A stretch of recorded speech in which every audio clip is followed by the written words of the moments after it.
Hello friends. दर्पण classes पर विपिन चौधरी में आप सभी लोगों का स्वागत है।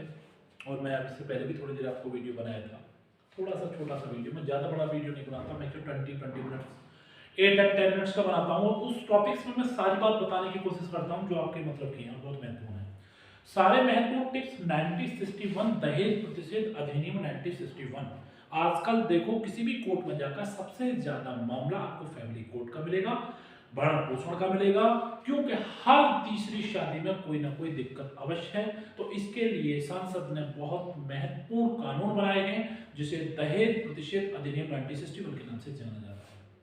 तो इसमें हम सबसे पहले बात करेंगे ये कब हुआ। दहेज प्रतिषेध अधिनियम 1961, डाउरी प्रोहिबिशंस एक्ट 1961।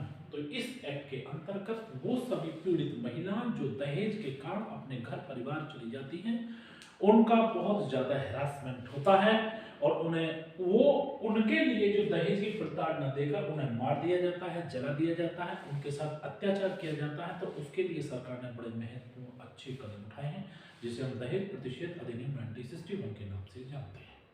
इस अधिनियम के अंतर्गत यदि हम आते हैं तो पहला धारा 1 कहती है संक्षिप्त नाम एवं विस्तार। सबसे पहले शुरुआत किसी भी बेयर एक्ट की और या किसी भी पाठशाला की संक्षिप्त नाम एवं विस्तार से होती है।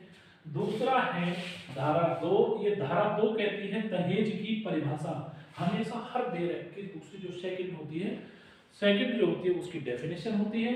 धारा 3 कहती है दहेज देने या लेने के लिए शास्ति। दहेज या देने के लिए शास्ति, कैसे लेने और देने के लिए शास्ति। लेना और दोनों ही गुनाह है। धारा 4 दहेज मांगने की शास्ति। यदि कोई दहेज मांग रहा है तो दहेज मांगना भी एक बहुत बड़ा अपराध है। हमारे हिंदू रीति के अनुसार कोई भी हमारे हिंदू रीति के अनुसार कोई भी दहेज नहीं मांग सकता, परंतु फिर भी लोग बाग दहेज की मांग कर बहन बेटियों को बहुत परेशान करते हैं। तो इसीलिए हम कहते हैं दहेज मांगने का शास्ति। धारा 5 दहेज लेने या देने का करार सुन। दहेज लेना और दहेज देना ये दोनों ही क्या है, कानूनी रूप से वॉइड है, शून्य है। मतलब दहेज देना भी और लेना भी। धारा 6 कहती है दहेज का पत्नी या उसके वारिस का होना। मेरा कहता है दहेज का पत्नी या उसके वारिस का होना। सपोज दैट जब किसी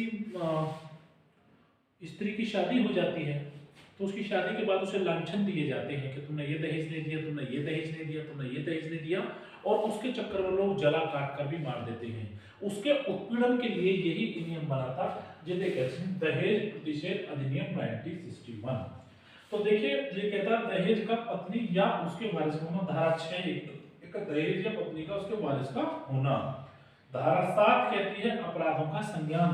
जब कोई ऐसा अपराध किया जाता है संबंधित पुलिस स्टेशन में महिला अपने मायके से या कहीं से भी, महिला का ये राइट्स होता है वो कहीं से भी जहां से सुटेबल है अपने मायके से भी वो पुलिस स्टेशन में जाकर उसके खिलाफ एफआईआर कर सकती है या संबंधित मजिस्ट्रेट के यहाँ उसमें कार्रवाई की मांग कर सकती है।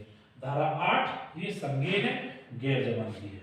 दूसरी बात कॉग्निजेंस है और गैर जमानती, इसमें जमानत नहीं मिलती, जेल जाना ही पड़ता है। धारा 8 के सबूत का भाग, उसके लिए सबूत दिखाना पड़ता है। धारा 8 है दहेज प्रतिषेध अधिकारी। वो अधिकारी जो दहेज प्रतिषेध का अधिकारी होता है उसे दहेज प्रतिषेध अधिकारी कहते हैं, जो इन सब चीजों को करने के लिए मना करता है और वो कहता है दहेज मांगना या लेना दोनों ही बहुत बड़ा गुनाह है। कानूनी रूप से दहेज देना भी और दहेज लेना भी दोनों ही कानूनी रूप से बहुत गलत है। तो मेरे प्यारे बच्चों, मैं फिर दोबारा से आपको एक बार बताना चाहूंगा, ये जो एक्ट है, माइनर एक्ट है दहेज प्रतिषेध अधिनियम 1961, इसे हम डाउरी प्रोहिबिशंस एक्ट 1961 कहते हैं। इसका धारा 1 संक्षिप्त नाम एवं विस्तार पूरी तरह से दिया है। धारा 2 दहेज की परिभाषा है। धारा 3 दहेज देने या लेने के लिए शास्ति है, मतलब अपराध माना जाता है। धारा 4 दहेज मांगने का शास्ति, दहेज मांगने का अपराध करना। दहेज 5 धारा 5 कहती है दहेज लेने या देने का कारण सुन। दहेज लेना भी और दहेज देना भी ये दोनों शून्य स्थिति में माने जाते हैं। ये कहती है धारा 6 दहेज का पत्नी या उसके वारिस का होना। ये कहता है दहेज का पत्नी या उसके वारिस का होना। जब उससे दहेज मांगा जाता है, शादी होती है, शादी के बाद उसके बच्चे भी होते हैं, बच्चे होने के बाद सीधी सी बात है, तो भाई उसका वारिस भी कोई ना कोई होगा। तो दहेज का पत्नी या उसके वारिस का होना, वारिस के लिए फायदा होना, तो वारिस को फायदा होना, ये वारिस को कायदे में ये फायदा होना होता है, जो उसका फायदा होता है, फायदा होना। धारा 7 कहती है अपराधों का संज्ञान कॉग्निजेंस लेना। धारा 8 कहती है संज्ञेय व गैर जमानती अपराध। धारा 8 क्या कहती है सबूतों का भार। धारा 8 कहती है दहेज प्रतिषेध अधिकारी। तो जो दहेज का प्रतिषेध अधिकारी होता है उसे हम कहते हैं। तो मेरे प्यारे बच्चों, ये है आपका दहेज प्रतिषेध अधिनियम। हम सबके बीच अब डायरेक्ट मैक्सिमम आपके आधे से ज्यादा डायरेक्ट हुए हैं, और अभी में ये खत्म नहीं हुआ है। मैंने शॉर्ट वीडियो आज आपका डाला है, एक क्वेश्चन किसी स्टूडेंट्स का था, उससे पहले मैंने पहली वीडियो में सॉर्ट आउट किया। अब ये है, इसे अच्छे से आप देखें, अच्छे से मेरे चैनल को सब्सक्राइब करते रहें, व्यूज डालते रहें, कमेंट्स करते रहें। जो कोई दिक्कत है आवाज में या दिखाई देने में, आप आराम से इसे देखें और अपने नोटबुक में साथ के साथ डाउन करते जाइए।